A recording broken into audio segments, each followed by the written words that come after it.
From the southernmost point of Dorne to the lands of always winter and what is west of Westeros and the shadows in the east, this is Casterly Talk, and I'm Cat Knapsack, and we have reached a big one. Oh, we are looking at Season 3, Episode 9, titled The Reigns of Castamere, but it might as well have been titled The Red Wedding. Oh, here we go. Let's look back at this, can't say wonderful episode, but I can definitely say memorable and definitely say important. Though, I think it's wonderful as well. This is an episode that you just mention it and people are immediately transported back in time in their minds and more importantly, their crushed souls as they relive this one. You might be a book reader that threw your book across the room or that you stared at the page and you couldn't believe what you were reading. And that meant on June 2nd, 2013, you might have been giggling quietly to yourself on a couch full of friends as you secretly videotaped them as they came up to this big moment because you knew they weren't book readers and they didn't know. We're going to talk about all that and what it might mean. What does the Red Wedding mean? What is the why of the Red Wedding, which is one of the things we are doing here on these Game of Thrones rewatch episodes. Hey, everybody, if you're relatively new to Casterly Talk, we've been going for a few years. In fact, we used to be called a show, Daily Thrones on Anchor. Now we're over here on the Blue Wire podcast feed, part of the Good People Association Network. And what we love doing here is looking back, not just rewatching the episodes and going, hey, there's that thing we know. There's that plot point we know. I know that character's name. Hey, remember that? We love analyzing what is behind it all, the themes and the lessons, and why all these things make us still go back to the show if you're that type of fan. Some fans came and went. They watched a show and it was big, and they moved on with their lives. I'm almost jealous of those folks. This is not something that I was ready to move on from because it's just part of my life. This fandom, this Game of Thrones, Song of Ice and Fire fandom, is part of my life, much like Star Wars and some of the big properties. And you out there probably have a property that stuck with you, not just because of what you were watching on the screen, not just because of what you were reading on the page, but because of what it did to your soul, what it taught you, what it made you think about, the options it made you weigh. These are the modern myths, the fairy tales of our lives, and every fairy tale has a lesson deep down inside. And I think that is why these episodes, particularly this one, resonate with us. And it's also a damn good show and still is a series of damn good books. George, we're rooting for you. Get to it. As I said, original air date of the show was June 2nd, 2013. Interesting to note, they had taken a break. You might remember that. It was a 2-week break, Memorial Day weekend.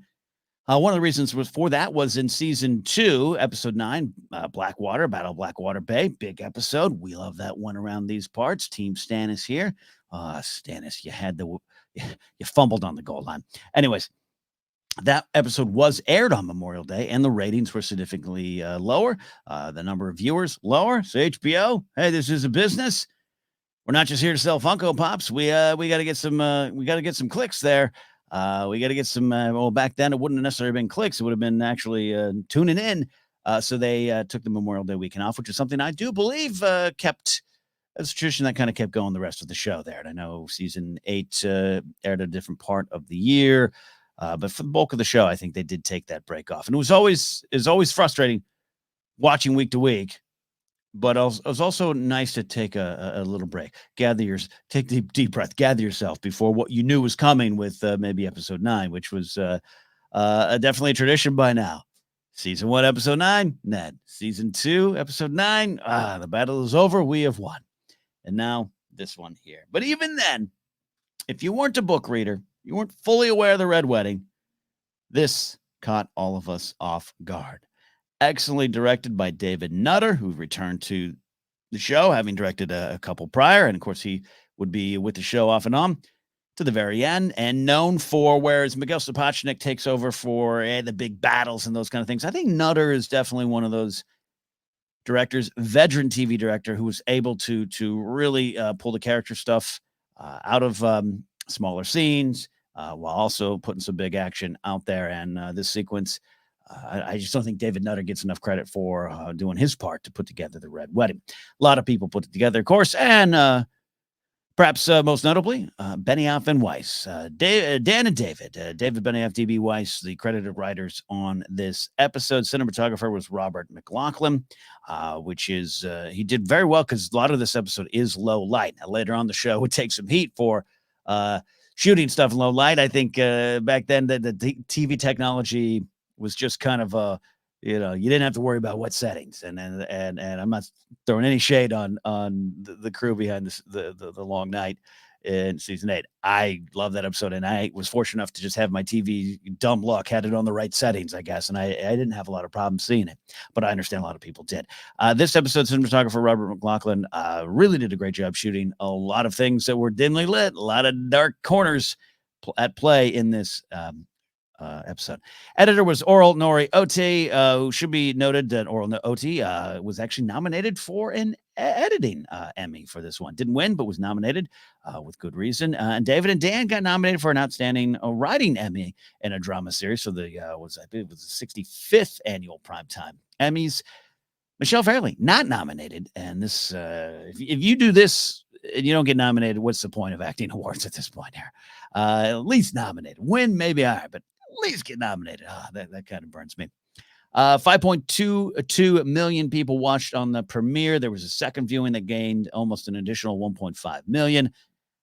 Very well received, and a lot of people watching this one. And of course, as I said before, a lot of people secretly taping people on their phones, and a lot of reaction videos going viral. One of the things I remember is Maisie Williams going kind of viral with a video. That whole my mother, my brother, they dead, that kind of that little clip she had, which is really funny as well. I remember that as well. So let's dive into the reigns of Castamere.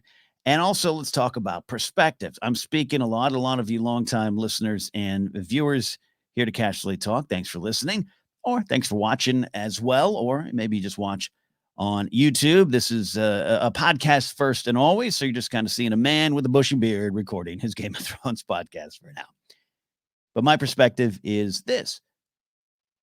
When this episode aired, I knew the term Red Wedding. I just assumed that had something to do with Joffrey. I had been reading the books at this point, but doing and reading the maps. I think starting to get some of those apps on your phone, the Game of Thrones maps. But I was very, very careful to avoid spoilers. Very careful. Didn't read ahead. Did have a kind of a moral quandary. I got to Storm of Swords, and I'd known just from some of the interviews that seasons 3 and season 4 of Game of Thrones were going to kind of divide that book up, so to speak. So I was like, do I read halfway through the book and stop? Is that how they're going to divide it up? Is that straightforward? And of course, the answer for that is no. So I just decided in the end, wasn't going to read Storm of Swords till after this, after the season. But after this, and particularly after the Red Wedding, pushed on by some friends of mine, I just was like, I'm finishing the series as we had it now up to book 5. So I went into season 4 knowing everyone. And then I was in the position with season 4 and some of the big stuff in that season where I was kind of the one. I didn't actually tape my friends, but I was in the room, particularly Red Viper stuff we'll get to. I was in a room in Las Vegas with a friend just kind of looking at him like, because it was like his favorite character. And it's kind of fun, that know-it-all energy that you can sometimes have. And book readers can get a bad rap, but I understand it. It's more than just, hey, I read the book or it was better than the books. It's more, it's just, this is a very important thing. And the book and the show do such a good job of pulling you in, getting you invested with these Starks, getting you invested with the characters. And then we just have decades, centuries, even thousands of years even of just used to hero's journey, hero wins, good guys win. It's just how a lot of stories go. And you can find little examples along the way that maybe don't follow that, of course. But in general, you're sitting down, you're rooting for the good guys. The show's usually about good versus evil, good versus bad. And you can't be faulted to just kind of going into this episode unawares of what's going on. But we know this isn't the only time the show has done this, and we're going to talk about that in a bit. So I myself, looking back on this episode, trying to go back to that day in 2013, was ready for something, but had completely guessed wrong. That had more to do with the impending marriage of Joffrey and Marjorie. Now, Purple Wedding, we got that coming down the line too, the next season, obviously. So I was pulled in, and I was one of the ones who thought, well, this is a tough spot for Rob to be in. We're going to talk a little bit about some of that, the path to this event. But when this episode begins, and Second Sons, episode 8, had kind of ended with this thought of attacking Casterly Rock. I almost said Casterly Talk again, the name of this show, not where Rob was going to attack. That I kind of, when this episode begins and Rob and Catelyn are talking about this, and he's asking for her advice, and there's a kind of a theme at play of Rob moving past all mistakes, some forgiveness, maybe hoping for some forgiveness from his mother to him, and just saying, I made some mistakes, I haven't listened to you, and let's do this. And her great line of show them how it feels to lose what they love. Boom. I mean, that pulled me in. That's all I needed. I was like, this is going to end well. This is going to end. We're going to have a wedding, a party, then we're going to go take it to the Lannisters at Casterly Rock. Wow. And it just, that's why I do think this was a wonderfully written episode and just well crafted. Does it play with us? Does it play on our emotions? Yeah. And that's why it hurts and hurts so good. I actually really love the use of kind of dark and at times subtle humor throughout the episode. There's some great beats with the Blackfish, Edmure Tully, the wedding, the reveal of Rosalind Frey, even Walder Frey kind of looking like a Robb Stark, like, hey, yeah, you could have had the pretty daughter, and there's some dark humor behind that. And you got to really, Walder Frey's not a nice guy, this we know. But his kind of the whole scene with the daughters and his granddaughters and his nieces, and you could have added one of these. There's some really disgusting stuff in there from Walder Frey that we shouldn't overlook, but I think was there for a purpose, and we just absolutely despise this guy, and we want the good guys to win and the good gals to win. And Walder Frey is just horrendous, but there's also humor through that just kind of totally disarms you. It throws us off the scent. It's a distraction. It's well-constructed feints and dips and dives. And I think that's, again, why this episode is so good and really does stand the test of time. But it does all end with Walder Frey saying the wine will flow red, the music will play loud, and we'll put this mess behind us. And I even right then at that moment was like, great, happy party to end the episode. Here we go.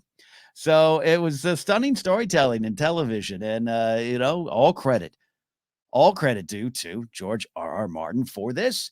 It's often been talked about the historical events in real life that he drew from here, the Black Dinner, an historical event, and he kind of threw in here, and we know George just such a fan and student of history, so it just kind of made sense would be here. But then the stories of George saying, I so kind of, I fall in love with my characters. I understand these characters. I see the world through their eyes, and that's how how deep I get into the writing of these stories with these characters. And so I couldn't write this one. It hurt me to write this one, and I kind of still love hearing those stories. If he even hurt George, but it didn't stop him. It didn't stop him. So he did such a good job. And then Benioff and Weiss have always said, they say in a lot of the post-show comments here, they always said, when they got to this point in the books, when they're reading, they knew that they absolutely wanted to do the show, to try to do the show, and to get to this point. And that was one of those, we just want to get to this point. Can we get 7? They wanted, 70 episodes, 70 hours of television was what they hoped they were going to get from HBO.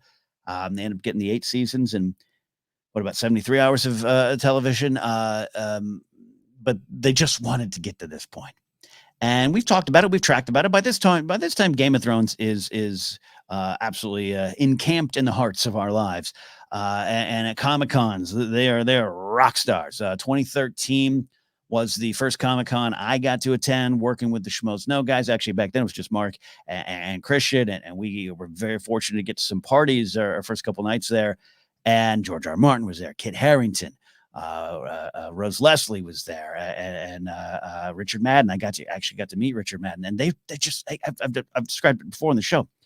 rock stars. They just absolutely rock stars, top of the game. And this was, in many ways, the height of that show in terms of just we still had so many episodes ahead of us. So the fear of what might happen wasn't there. We were still so just in the world pulled in. And why I love the show from beginning to end. I can't argue. The 2013, 2014 kind of era, even in 2015 at Comic-Con, it just was a good litmus test of the level. Where they were. It was crazy. It was crazy to see, crazy to be part of. Fortunate to shake Richard Madden's hand, met Kit Harington. That was a good memory, and that's also why all of this hurt. All this hurt so much. We love these performers. We grew to love them as fans. We grew to love what they brought to the show, and we grew to really respect what they done. And it's interesting, Richard Madden, and we're going to dive in. There's a lot of other things in this episode, but Richard Madden, I love hearing the stories. Benioff talks about it. He comes in. We all know Rob Stark is not a POV character in the books, but what Richard Madden brought to the role, they decided they wanted to do more with him. And I really think there again, too, when the show tells its own story and knows what it needs to do as a television show, it took a lot of the moments in the books that are off page, that are just mentioned, that have to do with Rob, and explode them a little bit, blow them up, and make them into stuff that's just more important. So we're feeling we can have this character behind it. I'm not saying George R. R. Martin's version of the books is less effective. That's clearly not the case. But even he says, hey, look, Rob wasn't a POV character. Talisa, of course, is a show creation. Jane Westerland's not even here. Blackfish isn't even here. A lot of those little subtle changes for me on the show made this tremendously more effective for me. Not pitting it against the books at all. I know people who literally threw the book across the room. So heartbroken by it. Couldn't pick the book back up. It works. It absolutely works. But the show knew what it had to do, and it knew Rob Stark, Richard Madden was at the forefront, along with Michelle Fairley and others, and Ona Chaplin, of course, to Talisa. And it was well crafted to hurt even more by the time we got there. So that's kind of the perspective. And just the moments after. I think I want to talk about that now. I love talking about kind of my reaction then, and the episode's legacy now. Back then, I couldn't believe it. And I couldn't believe what I was seeing. I couldn't believe that this was happening, that the Red Wedding was ripping out my heart in front of me, and that this is what was everyone was talking about. And also, side note, kudos to a lot of you. This is a lot of book readers, whether it's Game of Thrones or other properties. And pretty soon you're going to hear you got problems with Wheel of Time book readers too. I got to give the book readers and those in the know really sat on this information. And it wasn't like a memo went out to all the. Have you read the Song of Ice and Fire books? Here's an email. We're gonna keep quiet about this so the non-book readers will get to enjoy it. There's just everyone really sat on it, and even in the days of social media, early days enough. From 2013 is a long time ago, but we still Twitter and Facebook and all that stuff's been around for a bit. I didn't experience. I don't know if anyone out there experienced something differently, but I did not experience any even tip off. There wasn't even clue from fans, just like, oh, you got to watch this episode. But that was it. That was it. And I give credit to everyone there. But I couldn't believe what I was watching. But then upon seeing it and processing it, and I sat in silence, not unlike Ned Stark's death. Battle of Blackwater Bay, it's a different kind of number 9 feeling. And in season 4, what happens in episode 8 with Red Viper, boom, that left me, even after reading the books, it left me kind of catching your breath, processing what you just saw. Ned Stark is sat in silence.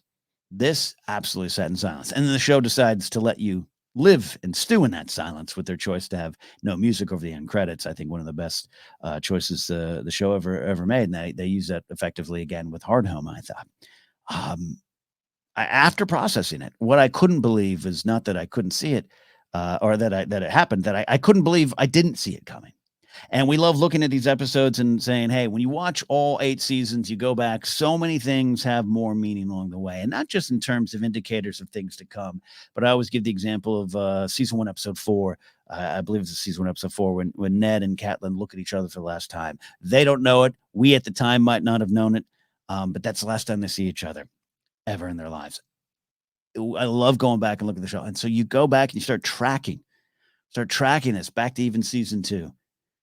And all through this season, stuff with Bruce Bolton, Tywin Lannister writing the letters, the Lannisters send their regards. Everything is just rolling out in front of you. You now know this was unavoidable. DB Weiss talks about the inevitability of this scene and how that was part of the legacy, I think, of the Red Wedding was, oh no, and then, oh, how could that not have happened? And how could I have not seen that? Again, you're going along for the journey, and I'm going to talk about that in a bit, looking maybe beyond it. Now, what is this episode known for? That's something we love to look at in every episode here of Casterly Talk. The Red Wedding, that's the headline, right? But also, I think we should talk about some of the other big moments here, and we'll talk about them more on an individual basis there. And we'll spend most of the time on the Red Wedding here. But Dany gets Yunkai. Dario, Grey Worm, Jorah go in and help liberate Yunkai for her, which is important for Dany. It's important for the story. But also it leads to one of the more heartbreaking moments if you're a Jorah Mormont fan. That scene at the end when he comes rushing back and Dany's kind of like, great, awesome. Hey, where's that Dario guy? Oh, and the heartbreak on Jorah's face. I felt that one as a Jorah fan. Oh, that felt deep. And that's a talked about moment in the show. That's in this one too. This episode is so big. Jon and Ygritte, I call it the Jon and Ygritte breakup. There is a lot to discuss there, a lot to discuss with Jon and where his heart was and the lessons he's still learning, but where he wants to take those lessons and when he decides to kind of pull back from what's going on with the free folk. And even though he values them and he's learning from them and he's learning from Ygritte and he's even learning from Tormund, when he decides this is a code that I'm not prepared to break, and when he decides to run from that and do what he has to do. And it's important for Ygritte, her character, and leads to the pain that's coming in season 4. This is, like I said, for lack of a better term, it is essentially the breakup. Also important is stuff with Bran, and we'll talk about some of the impact on the story and us as an audience in a second. But Bran commits to this heading north, but heading north kind of only with the Reeds, and Osha and Rickon, of course, sent a different direction there, sent to the last hearth.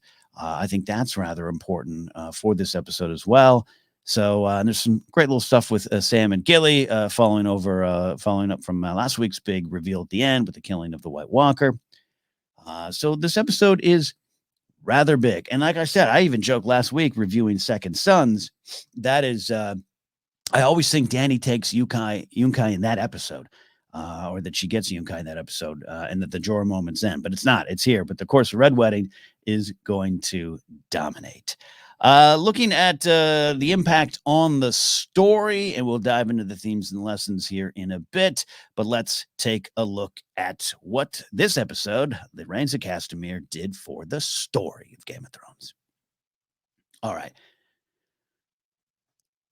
The Hound and Arya is one of the big things about this episode as well. There's some great moments in here, not big giant moments that might supersede some of the bigger events in the show to discuss, but some important things with both of them and how they are imprinting on each other, and how right from the get-go we are not necessarily happy with the Hound revealing a lot of the stuff about Arya, going back to when he's first captured by the Brotherhood. Then he essentially kidnaps Arya as she runs away from the Brotherhood, and this we're even though we have some positive feelings that have been forming for the Hound over the while so far in this show, I don't think any ton of people were rooting for the Hound at this point. But I think this is one of the episodes where you really started to see it kind of last episode, where he reveals to Arya, no, I'm not taking you to the King's Landing. We're going to reunite you with your family. I'm going to get paid for it, but we're going to do that.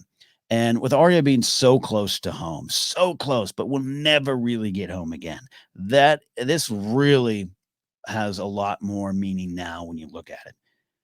Literally, the Hound's saying that to her. You're so close, you feel it, you fear you're never going to get there. And she never does. She never does. She gets back, and that's the thing. When she does get back home, so to speak, it ain't home anymore. She has family. She has family pride. She defends the family. But we know, what is Westeros? Arya's going to find out. She's never really home again. She's kind of her home in a way. That's not me. That's not me. The Arya theme that shows up time and time again in this episode really drives it home, because she's still in that wanting to get what she thinks is home type of thing. And it's heartbreaking. It really is heartbreaking, especially watching it this time around, or just realizing She's so close. If I was her, I would have been yelling at the hound to, get up, pack up, eat your pig's feet on the road, and let's get there. But if she gets there, she dies, most likely. Arya doesn't want that cart driver killed. The hound relents. And I love playing a lot of these moments in season 3 off the final moments that Arya and the hound have in season 8, where he kind of jars her soul loose from that path of vengeance, and she would have ended up like him. And I see a lot of that here. And I really love the moment where the hound does relent. It would be absolutely nothing for the hound to kill that cart driver. But Arya doesn't want it, and he sees what's there. Not necessarily not an innocence. I think he already knows. He's already. I think the hound by now is already afraid that Arya would put she says, a sword through the back of his through his eye and out the back of his skull. But he sees what's there, and I think that this particular scene probably plays in the hound's mind a lot towards the end, when he has clearly developed this connection and affinity for Arya and does view himself as her true protector in this crazy world. And when he's telling her to go at the end in season 8, I think this is the Arya he's seeing, the one that stopped them from doing this, useless killing. And I love that about their relationship. And they're definitely, and he even says one day your kindness is going to get you killed.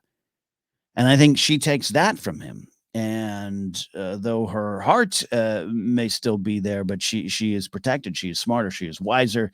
And in the end is definitely not killed. And her kindness never does get her killed. So I love the play off there. And I think that's a lot of big impact for the story forthcoming for both these characters, but particular Arya. Another one there is Bran jumping up in powers. He's leveling up.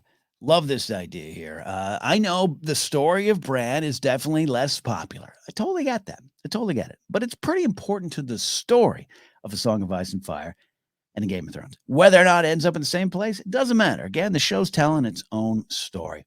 And this is key. We got Bran really determined to go, but now he learns kind of level up those war powers, and he has to learn them with Hodor, and has to learn them on the fly with the wolves there.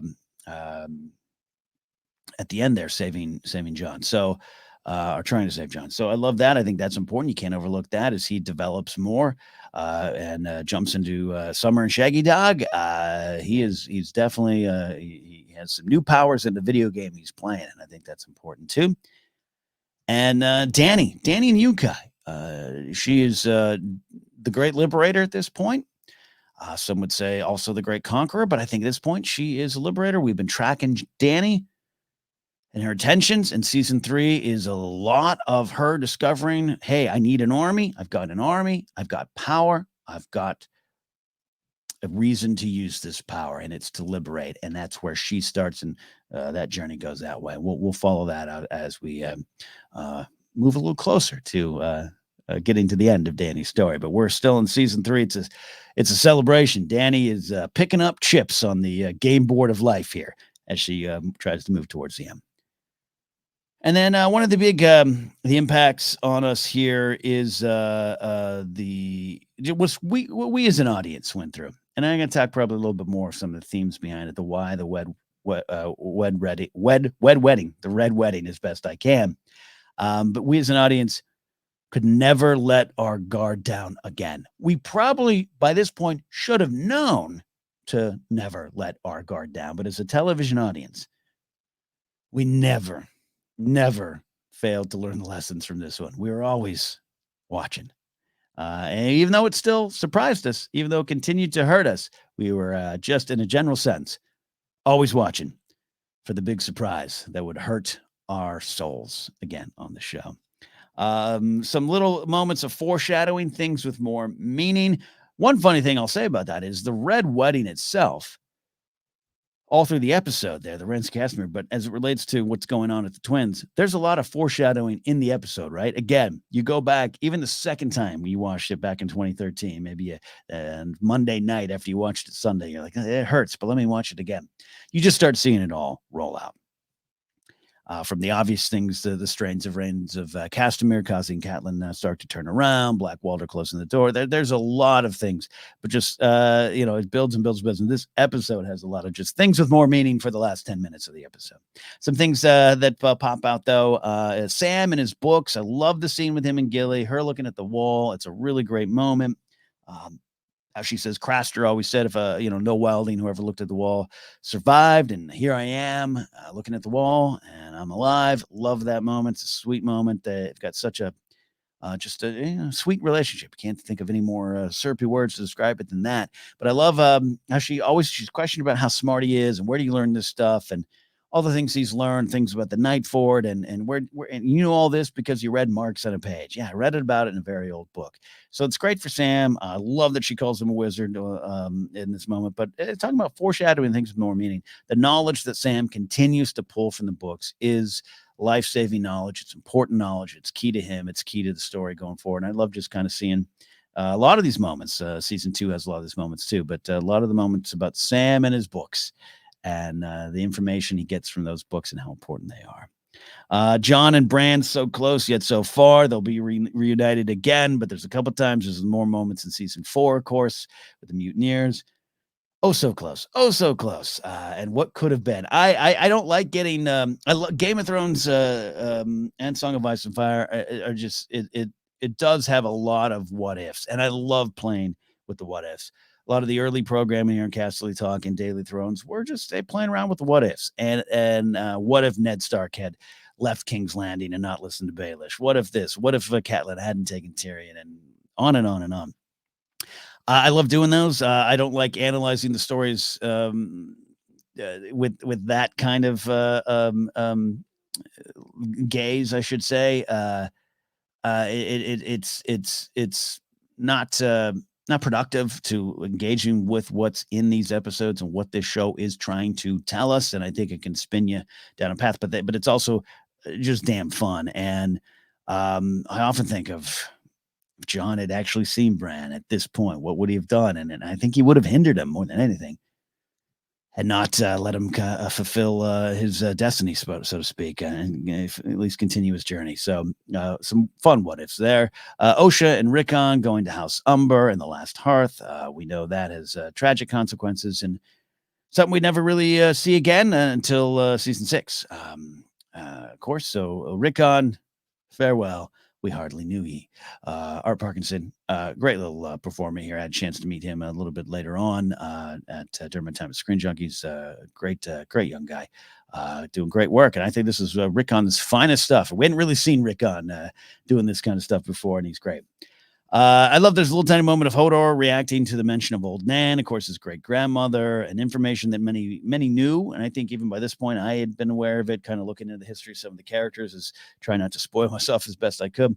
But this was not, of course, fully explored till later on. Was it season 6? Some of the Hodor stuff there. So we can look back some of these little moments here and just what they mean more. Of course, Old Nan, not seen since season 1. Of course, the actor who portrayed Old Nan passed away before season 1 actually premiered. So any other additional Old Nan content that could have been used, she appears in the books a few times more. They couldn't include it in the show. And the final big one for me, this one hurts. I'm a Jorah fan. I'm a Stannis fan. You can tell by my beard, I love the old grumpy guys in Game of Thrones. I do love Jorah, and I think Game of Thrones does a great job. The show really sets out to do this of telling you stories that they don't have these happy endings, and good people don't always do the right things, or they have got to come out from the shadows of the things they've done in the past. And Jorah owns a lot of the mistakes he made, but it fails to acknowledge and maybe process and deal with some of the things he has done and maybe would do again. It's often thrown in front of him. I think a lot of the Quaithe stuff in the show was for that reason and for that reason alone, to kind of reveal some truths from Jorah, have him face the truths of what he's done. He had betrayed Dany before, but now he's no longer that man, and he has a great love for her. And how can he process that? As much as I don't like Daario because he's in the way of Jorah getting to the heart of Dany. Not that I think that should have happened, but it's fun to root against Daario for me. Daario says he says an absolute sad truth to Jorah here as they're planning to infiltrate Yunkai. And Jorah, like a lot of us watching, of course, is dubious of Dario and thinks you're gonna betray us. You'll get Grey Worm and I inside the walls. You'll kill us, and there you go. Danny doesn't get Yunkai there, and this is all for naught. And I do love what this moment has for Jorah. It also has great. I want to give Grey Worm some credit here. When Dario kind of calls Jorah on it, says, in my experience, someone who is so worried about being betrayed and mistrusts others is probably doing some of that himself, right? Paraphrasing, of course. But Jorah can't come back from that because he knows. But I love that Jorah deflects it by turning to Grey Worm and saying, you're the commander of the Unsullied now. What do you think? What do you think of this guy? And Grey Worm has pure loyalty to Danny, as we know, and trusts Dario. He has done nothing to hurt Danny. So he sees the truth of what Dario is saying, that this is the way to do it, and he trusts him. It's telling. And it's telling that Grey Worm will essentially be the one that is left standing by Danny and left standing by the idea of Danny.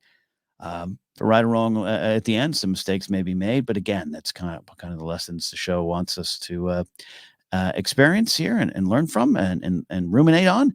So this particular moment, is pretty telling. Sad truth for Jorah, though we know he will stand by Danny to the end, and I don't think Jorah's heart and loyalty for Danny can be questioned going forward.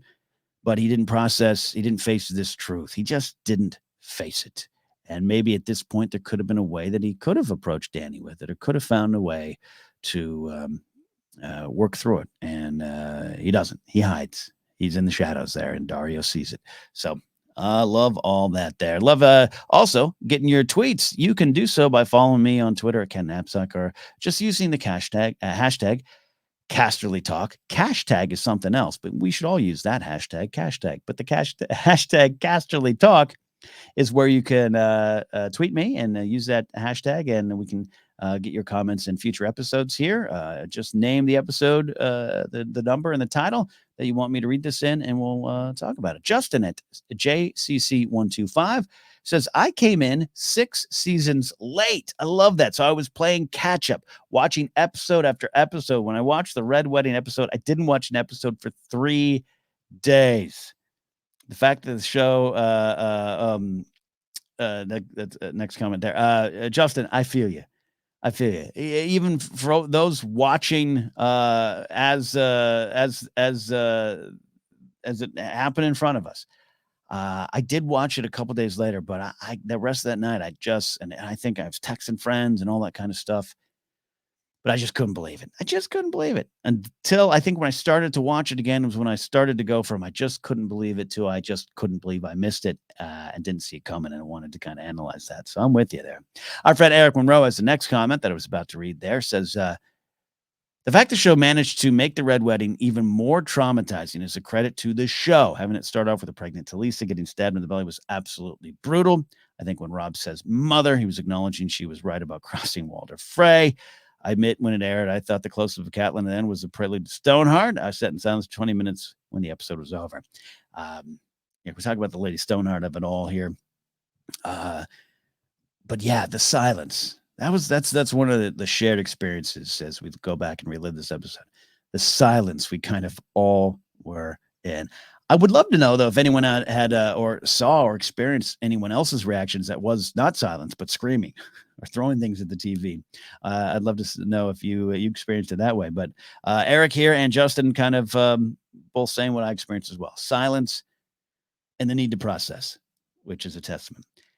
Eric touches on a couple things there. We're going to get to some of the bigger things there. Again, I'm choosing to try to speak as carefully as I can here because I absolutely love the books. And without the books, we don't have this world. Without George R. R. Martin and his suspenders, we don't have the show. We don't have House of Dragon. We have this world. So I'm never, ever going to take anything away. And I don't want anyone to think I'm taking anything away from the books or George. But the show knew, again, it's a visual medium. We have to do something differently. We don't have thousands of pages in a book and all the inner monologues of the key characters to play with. We have to do this differently. So they set out to do it differently. And the fact that at the end of season 1, they're like, Richard Madden's great. We want to write more seasons for him, more episodes for him in the coming seasons, and more scenes for him, and give him more things to do as a performer. That's a testament to them looking at where they needed to go with this character and how to make the impact even more. The Talisa moment, it's absolutely brutal. It's absolutely brutal.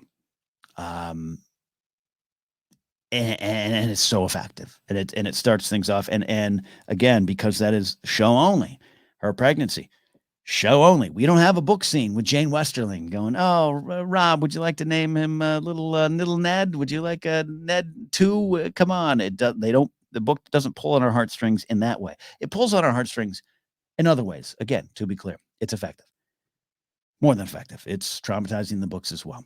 But I think, yeah, the show knew what I'd do, and that moment with Richard Madden, Mother, it's so guttural, it's so primal, it pulls on so many strings there. Regarding the Stoneheart stuff, we'll address it here now.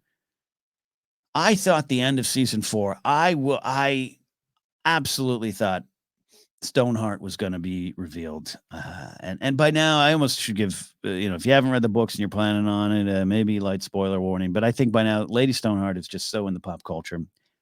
It's been 7-8 years now since these episodes. Apologies if I'm stepping on something that you don't know, but Catelyn Stark returning as Lady Stoneheart is one of my favorite things from the books. We don't know yet where it kind of goes and ends up, and what's kind of the why of it. I always look for the why. I don't want to just look at, the what. I don't want to play on the surface of these things. Lady Stoneheart coming back. Why? What's the reason? Tale of Vengeance. What are we going to get out of that in the books? I'm excited to find out. Absolutely one of the best reveals. I love that reveal in the books. On the show, I thought I absolutely was looking forward to it. I thought at the end of season 4, I was watching with a friend. We were at her house, and we both looked at each other like, here it is, here it is, and it didn't happen. And we did felt let down. I understand that feeling if that's something you all still carry with you. I am still okay having heard their reasons. And again, that book I always recommend, A Fire Cannot Kill Dragon, goes into behind the scenes stuff. It's an oral history. You hear from the creators, Benioff and Weiss and others, of why they chose not to do it, why they chose not to do it for the television show, which is, again, a different medium. And I agree with what they do. They felt it wouldn't, Michelle Fairley had given such a great performance in this episode. To have her come back as undead, essentially mute zombie might not be fair to her, might undercut her. And this moment, whether you not agree with that or not, it's a reason they have. They made a choice. They didn't just cut this out willy-nilly. They made a choice. I also agree with it from the point of view of a character returning. If you would have done it in season 4, most likely, right? That's the place for it. A character returning from the dead to this degree. We're not talking Beric Dondarrion. Beric Dondarrion returning from the dead is a tease for the possibilities, a tease for what could be if Melisandre can understand it, and if Thoros Amir can fully explain it and explain what it is. That does, to me, effectively tease what we will experience later on with Jon Snow. But the idea that, hey, if we're going to make this big, impactful return from the dead with Jon Snow, we don't want it to be undercut by the return of Catelyn Stark as well. Again, you might not agree with that, but it is an answer and it is a choice. And again, for the television show, which from the very beginning, the first 30 seconds of the show, it had set out to tell its own story, to play with its own themes and lessons. And I choose to engage with it on that level. Would I've loved to seen Stoneheart? Yeah. I think I would have, having experienced the Red Wedding, going into that blind, I think I wanted to experience that as well. I wanted to be one of those like, ooh, wait for this final episode. Something big's going to happen. And I think it would have shattered the television audience in a good way. It would have broke the internet back in the day, 2014, if she had returned, to those who did not know. And again, a part of me still kind of, I can get behind it. But again, why? What's the point? Those are fair questions to ask. Why would you do it? Why do you need to do it for the show? And I think George still has to answer why he did it in the books. I think I'm still waiting for that answer. Still waiting for the continuation of that story. Very excited to get to the end, but I want to see. Then I can fully analyze. To me, that's kind of it. I haven't got to the end of the Stoneheart journey yet to fully analyze was it missed in the show, other than just a big reveal. And how cool would that have been? It's a character that is vengeance filled with good reason, but I think Arya has that. I think Arya takes that flame and serves that purpose a lot. And in terms of retribution for the phrase, Arya serves that purpose. And then we have the big moments with John and that and why you would come back and why you would need to come back and why would you want to come back. I think John handles that. His storyline handles that as well. So at the end of the day, I do side with the decision. But it is the one thing, though, if they would go back and do it, yeah, I think that they could have found a way to do it. It would have been cool. But I don't know if it would have been as effective as we all maybe want it to have been. But that's just me. This is I'm not an expert. I always say I sometimes I'm introduced on other podcasts as a Game of Thrones expert or a Star Wars expert. That's just not true. I like to consider myself a student of Star Wars. I like to consider myself a student of A Song of Ice and Fire and a student of Game of Thrones. And hopefully soon a student of House of the Dragon. I love to continue to learn from these shows. So I'm just saying my opinion and my thoughts on this. I always say, follow the themes, and that sometimes fuels my decisions and answers and thoughts and points of view. But it might not be yours, and I totally understand that. And like I said, I can't deny. Would have been really cool. All right, let's do it. Let me take a sip of this water. The wine will flow red. All right. It's just lemon water there. Roos, calm down. Themes and lessons. What is this particular episode saying? Now there's the stuff in Yunkai. There's Gilly and Sam.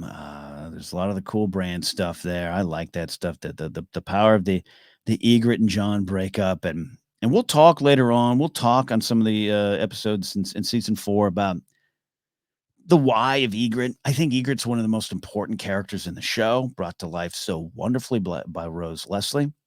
I think there's a lot to take from that character, and essentially, as is often the case in some of these big stories, they're ensembles, but you have your main characters. And John, arguably enough, Song of Ice and Fire, I'd say he's one of the main characters. Ygritte, at the end of the day, Ygritte, the character, is there to serve the journey of John, to serve his story, which is not to undercut her own story.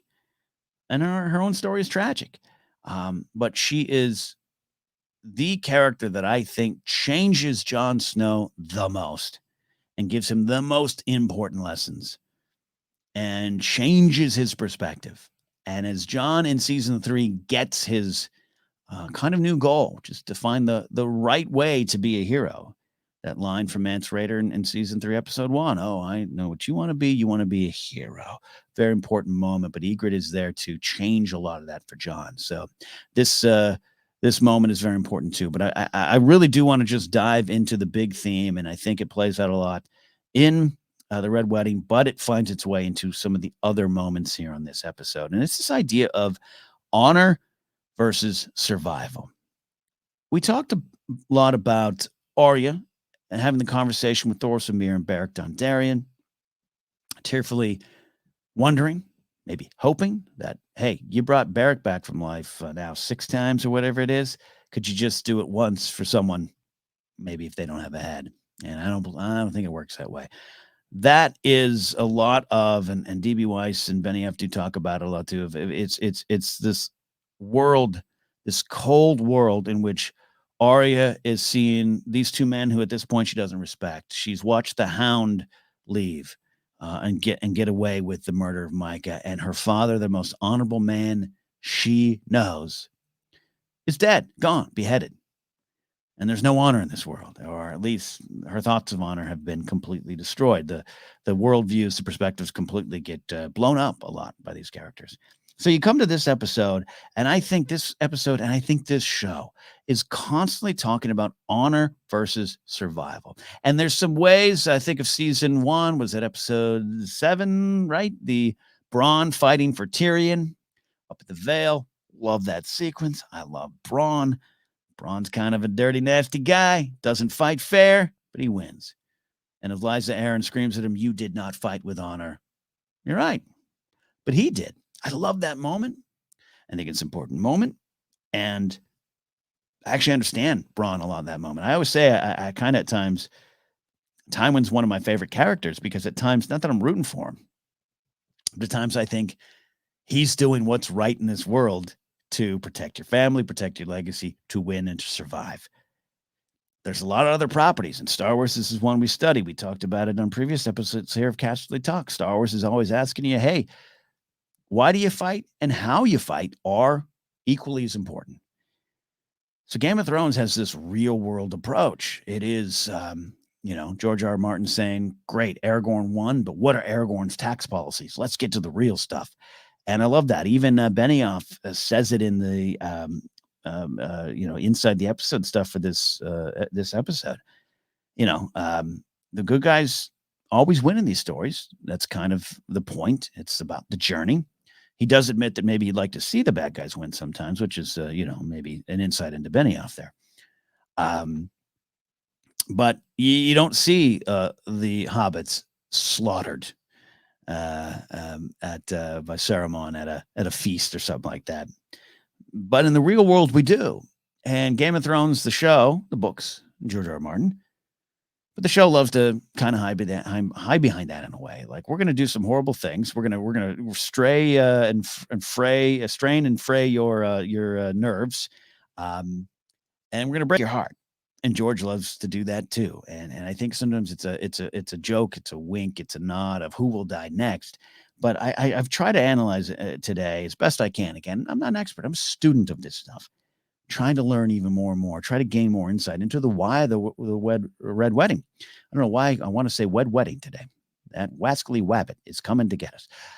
This show constantly asks you to choose between honor and survival, and often honor loses. What does that mean? We talk about traditions too here, the bedding ceremonies that are so just, foreign and brutal and barbaric to Talisa. I would argue to Catelyn Stark as well, arguing that it's saying this is something that every woman has to experience on their wedding day in this world, and how Ned forbade it in the book and the show. In the book, that's not the case. Rosalind, look at Rosalind Frey's face as Edmure is happy. Oh, bedding ceremony, and she's just like, this is frightful. It's a comment on this world here, without a doubt there, but it's just tradition. And Rob's like, yeah, but it's tradition. Guest rights, that's tradition. We take the bread, we take the salt. Yeah, tradition. We got a lot of these traditions here that have to do with honor. And then this episode just absolutely stamps out honor. It destroys honor. Honor does not lead to survival. So I'm thinking, what is that? Is this show just punching in the face and punching in the gut, or quite literally stabbing you in the gut? The Lannisters send you regards, and it just leaves you on the side of the road, hurt and bleeding. But I went back to this honor and survival. We got, again, the Red Wedding, the Starks versus the Freys, honor versus survival. The late Walder Frey always choosing the side that's going to lead to his win, lead to a winning team, lead to his survival. Hound and Arya have this back and forth about don't kill the man. That's not honorable. But hey, he points out pretty quickly, your kindness is not going to lead to any kind of survival. So that's at play there. I think going back to a little bit of the stuff with Jon Snow in this scene, I'd never have just seen this, especially upon revisiting this episode and this show over and over again.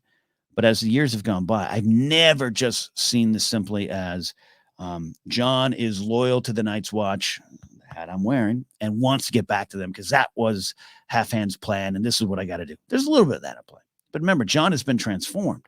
Jon is asking himself, what is it to be a hero? What is the honorable thing to do? What is the right thing to do? And I think this is the right thing to do. He's still infiltrating the free folk, but he's fallen in love with Ygritte. She's changed his worldview. I think he has a respect for Tormund. But when he sees this killing of this innocent man, Steal the horses, yes, but don't kill this old man. He's trying desperately not to do it. I don't interpret it. You might interpret it different. I don't think it's just about John going, I don't want to be found out. I'm truly still a Night's Watchman. He does have that great line with Orel Skinchage we'll talk about. But I don't think it's just simply that. I'm a good guy in disguise, and they're going to find me out. I think this is about honor. And he chooses honor perhaps over his own survival. He goes into a fight not knowing he was going to survive. He's not willing to sacrifice his honor to kill that old man who just wants to stand up before he dies to get a little bit of dignity, last shred of honor and decency before he is wiped from this earth. All that stuff's in play, and it all flows nicely into the Red Wedding that takes traditions and just stomps on it, takes honor and stomps on it. And it's not just done for shock value. Oh, there's shock value. And you can't tell me that Benioff Weiss, David Nutter, and all the people behind this show, you can't tell me that George R.R. Martin, who couldn't even finish this chapter, he'd go back and finish. You can't tell me they didn't take a little joy in shocking us and shocking our system and doing it to us again. I think there's some fun in that. And I would have fun as a storyteller doing that too. Yeah, absolutely. But what I kept trying to go back of the why the Red Wedding. And D.B. Weiss talked about this. He says this episode and what's going on here. And Robb Stark, who has done this for love. He's in this position because of this idea of following his passion, choosing love over a promise to Walder Frey. And that's a mistake in this world. Everything along the way has been a mistake in this world. Not listening to Roose Bolton, maybe at one point could have been construed as a mistake. The beheading of Richard Karstark, mistake. All the stuff with Catelyn and Jaime Lannister, mistakes. Robb makes a lot of mistakes, but he makes those mistakes for things like love and for things like honor. So D.B. Weiss says this episode, this moment is about the cost of honor. And I think this show does want to engage you on this level. You got Arya standing before the Hound. Don't kill that man. You got Jon Snow refusing to kill an innocent man. He's definitely not afraid to kill the wildlings there. They're wildlings at that point. They ain't free folk to him at that point. Maybe Ygritte and Tormund, but he's willing to do that. It's all about choosing honor over maybe your own survival. And is that cost worth it? And I think, in a way, shock value is there. The fun of just storytelling there. D.B. Weiss and David Benioff reading the book and going, oh, this would be great to get on TV on a show. We've got to get this one on the show. All that stuff is there, and it's part of the legacy of it. And all the viral videos of people reacting and people throwing books across the room and Maisie Williams talking about her brother and mother. They dead. All those things. It's all part of the legacy of the show. But I think this particular episode is saying you experienced Ned Stark's death, and that gutted you. You found yourself rooting against, but also for Stannis Baratheon. You found yourself you're rooting for Jaime Lannister at this point in the show, and you're choosing along the way as an audience. You're choosing to believe in the good. You're choosing to believe in the standard storytelling of our times and eons before of the good folks winning and being rewarded for the things like following your heart, love, passion, honor, doing the right thing, standing up for the weak, all those things. I think the show is asking you, is this worth it? And our answer is yes. Oh, I can think that Bronn moment is really cool when he doesn't choose honor.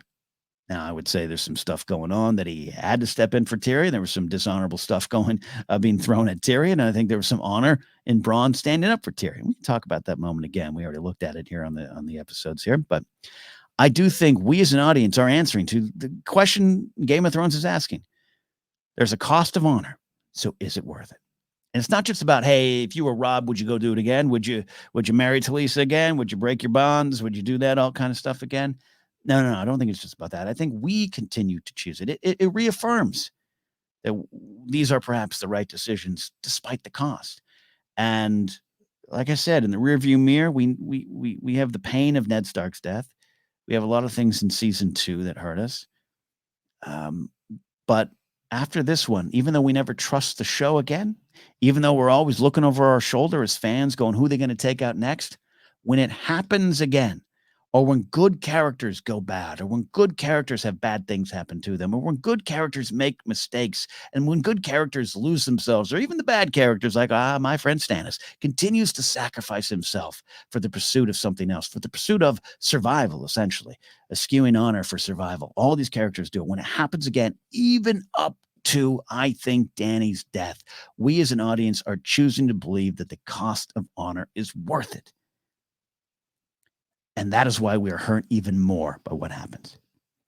Even rooting for Jaime and Bran getting together, and then they do, and he walks away. That broke a lot of people's heart. It pissed a lot of people off because we want to choose the side of love and honor and passion and doing what is right.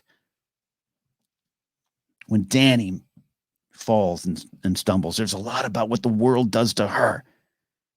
And Dany is someone of honor. She is. She is using her power to help those who have no power. That is what started her journey here. It really started her journey in season 3. Season 1 and 2, I think it's a Dany learning powerful lessons, but I think season 3, her journey is forever changed, just like Jon Snow's journey is forever changed. Every time Jon Snow stands up for someone and loses his life, in the back of your head, if you're just a TV viewer, even a book viewer, by the way, we don't know in the books yet, right? When Jon Snow falls, when Jon Snow is killed by the men who he was supposed to be standing with and who were supposed to stand with him because he chose honor over survival. Let the free folk be on the wall, because if they are with us, we have a better chance of surviving. And that's the honorable way to try to survive the Night's Watch, is just thinking about survival on the surface, so they kill him.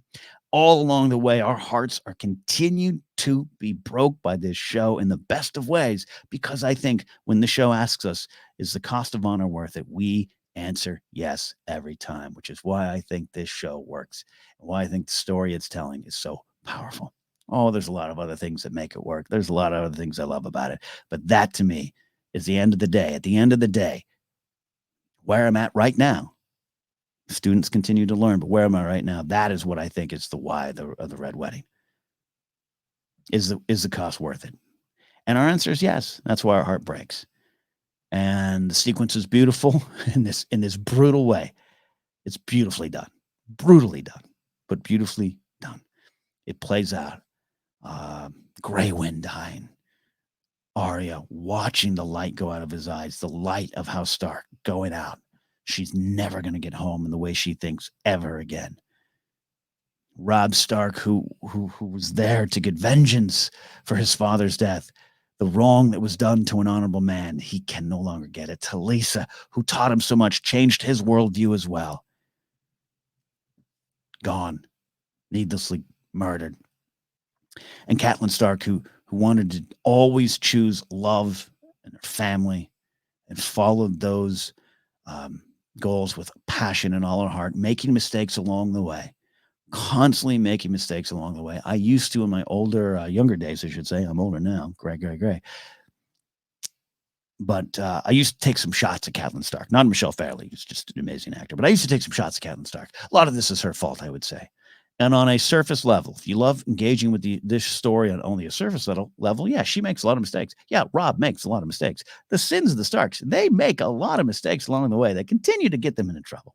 And when they learn, they sometimes still make mistakes after. Jon Snow, season 6, Battle of the Bastards. A lot of that is Jon at his lowest. Jon making some mistakes there. But I think it's always to serve this idea of honor over survival, or honor versus survival, or how do you survive? But look at Catelyn Stark, and I've apologized before on the show to the character of Catelyn Stark. Just wasn't fair what I was saying. She asked herself that question from the beginning: is the cost of honor worth it? Even after my husband is taken from me, even after my kids are gone, even after my father's dead now, I can't. Winterfell's gone. Everything is taken from Catelyn Stark, but at the end of the day, she continues to pursue these big notions because the cost is worth it. Just my thoughts on the why of the Red Wedding. There's so many wonderful moments and lines in this episode. I love this starts. The whole episode starts with Catelyn saying to Rob, "Are you sure about this?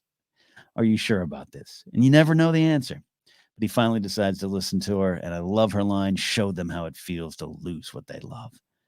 Because she has experienced nothing but loss, nothing but lost. And it's the cost. I mentioned before, I love Gilly too, Sam. You're like a wizard. Just a great little sweet line. One of my favorite moments in the show is Arya looking at the twins we talked about a lot. So close to home, almost there. And she'll never really ever get there again. It's forever changed. She's forever changed. But just the pain of looking across at the twins, seeing the Stark banner. She's so close. You can feel it. It's it's just sad and in its own way there. But I love her line. Someday I'm going to put a sword through your eye and out the back of your skull. And I, not knowing the end of that journey yet, I thought, I think she's going to do that one day. Glad she didn't. I love there's some like I said, there's comedy all through the episode. A lot of the great stuff with Blackfish. Of course, has got to go out and take a piss because he's not supposed to be there, according to the books. But he's there in the show. They get him out, and I love that there too. But a lot of great comments. But one of my favorite lines is Orel looking up at the castle there, the tower, I should say, not so much the castle, and hearing the shouting, pointing out, and Tormund just dismissing him and saying it's thunder, and him just saying, "I know the difference between shouting and thunder." I just always like that line. But I do love Jon Snow. As he kills Orel, stabs him and says, "You were right the whole time." And there's some truth about that there. But again, I don't think it's as simple as just Jon saying, "Nope, yep, black cloak back on." I think that's part of his path, part of his journey, and part of the purpose. But I don't think to me at this point, it isn't just carrying out the plan of Halfhand. I think it's a different journey at this point. I think it is. He wants to protect his brothers more than defeat the free folk, perhaps, is a way to look at it too. But I think he's on a different journey at this point. But it's again honor versus survival. He goes in this fight and he wins this one, though he does gets his eyes nearly clawed out there. So some of those favorite moments line, but just the Red Wedding itself, and looking back at some of the experiences watching it the very first time.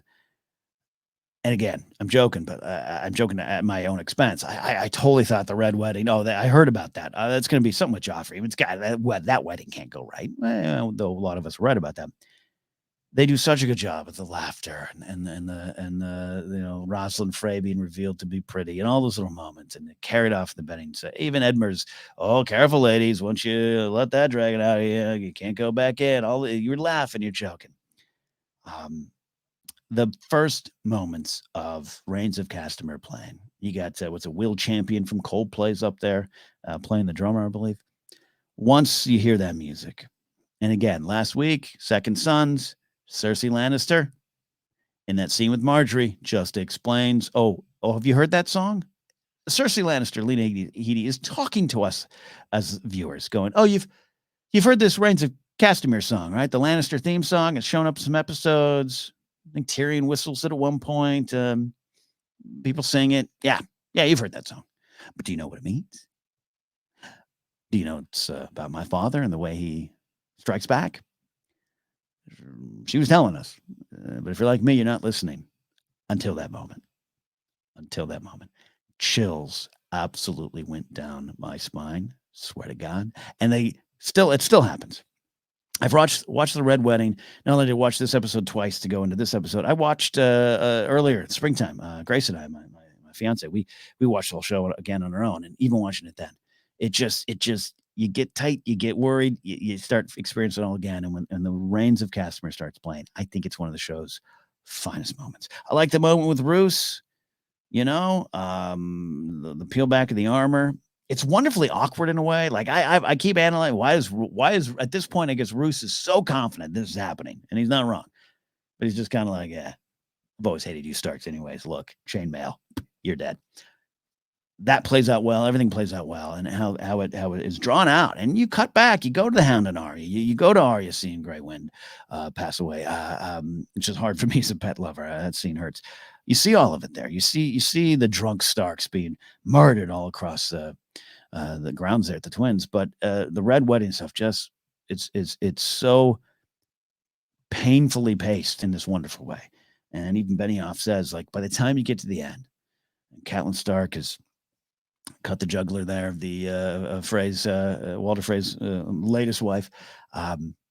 She's standing there just no longer even screaming, just in silence. You want it to end, fade to black, get it over. And even then, one more act of brutality at her expense. It is a Hall of Fame moment. For me, it begins with that Reigns of Castamere playing and her turnaround. It gets me every time. Well done. Well done. Well done. Episode up talking about stars of the episode. Oh, everyone does a wonderful job. But shout out to Michelle Fairley, Ona Chaplin, and Richard Madden. Wrapping up their time on the show. I think Una Chaplin did a wonderful job at Talisa. I like Talisa, the character. I know some people don't. She's show only. I think she serves a great purpose. I think she is a wonderful, strong character who changes one of our leads for these 2 seasons. And really love her work here on the show. And Richard Madden, so good. Michelle Fairley, just the best. And truth be told, you look back, first 3 seasons, season 1, Michelle Fairley just on fire, dominating almost every episode. Season 2 and 3, she makes big moves. She does big things. She makes big mistakes. Even Michelle Fairley says it's conversations intense time and time again with Michelle Fairley's character. That's what the story dictated. So I'm not saying that in a negative way, but this was a amazing way to end. It's one of the best acting moments ever put to film. I absolutely think so. Tip of the cap to them and all involved with the Red Wedding. All right, that is it. We've done it. We've taken a look at the big Red Wedding episode, The Reigns of Castamere. We are going to wrap up our look at season 3. We are going to Misa. Season 3, episode 10, coming next time out here on Casterly Talk. We'll find the whys of that and what lessons does Dany learn, or what lessons does Dany not yet pick up on as she goes on in to now Marine, right? Because we got Astapor, we got Yunka, we're going to Marine. She's picking up victories. Everything's coming up, Dany. We're gonna see a little bit what that actually means. Looking forward to that next week. Thanks for listening here to Casterly Talk. Subscribe to the podcast wherever you find your podcast. Don't forget, if you are even a podcast listener, head on over to YouTube, search Casterly Talk, and find the YouTube channel. We're trying to grow this YouTube channel as we get ready for House of the Dragon. We just kind of putting these podcast episodes up, but and kind of treading in the water. But as we build towards House of the Dragon, we want you on board on the YouTube channel as well. And don't forget to follow me at Knapsack. Use the hashtag Cast. I almost said it again. Use the hashtag Casterly Talk if you want to reach out and talk about any of the big moments or things or experiences, memories of the episodes forthcoming here on Game of Thrones. Always fun to do the big rewatch with all of you. So we'll see you next time. Thanks, Blue Wire Podcast, for hosting us. And don't forget to check out the GPA. Give us a follow with the good people GPA. See you next time here on Casterly Talk.